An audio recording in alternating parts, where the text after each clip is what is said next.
Арабтарда жахилият доорунда мына ушул 3 күнөө аябай көп болгон. Биринчиси ширк, алар бутка сыйынышкан.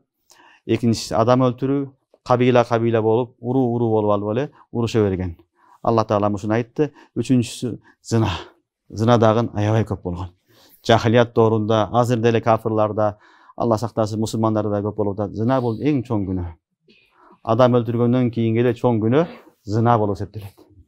Kur'an-ı Kerim'de Allah Teala وَلَا تَقْرَبُوا الزِّنَا إِنَّهُ كَانَ فَاحِشَةً إِنَّهُ كَانَ فَاحِشَةً وَلَا تَقْرَبُوا الزِّنَا деген. Зына кылба деген жер жок.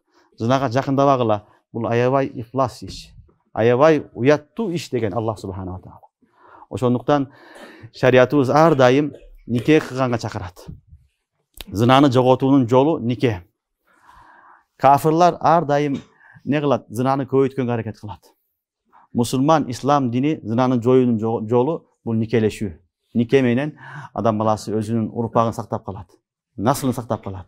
Ошол адамдын наслын сактап кала турган нерсе бул мына ушул никелешүү. Ошондуктан шариятыбыз ар дайым никени жеңил кылгыла дейт. Канчалык нике жеңил болсо, ошончолук зына азаят. Канчалык никени кыйындаштырсак, тойду өтө кымбат кылып салсак, mahırda kımbat kılıp sasak, oşonçoluk zina köp bolat. Zina köp bolat. Oşon üçün şariatыбызda nikeni жеңил кылгыla, эки тарап разы болсо эле не кылгыла, кызга жуш келсе бергиле деп пайгамбарыбыз саллаллаху алейхи вассалам айтат. Хадисте келет, Расулуллах саллаллаху алейхи вассалам айтат: "Я ма'шараш шабаб, man istata'a minkumul ba'a falyatazawwaj." Ya ma'sharash shabab, ey жаш балдар, бойго жеткен балдар, kimnin kolunlardan kelse ne kılgıla? Nikah kılgıla деген. Demek zinadan toktotup kalığının yolu bu nikeleşiyor.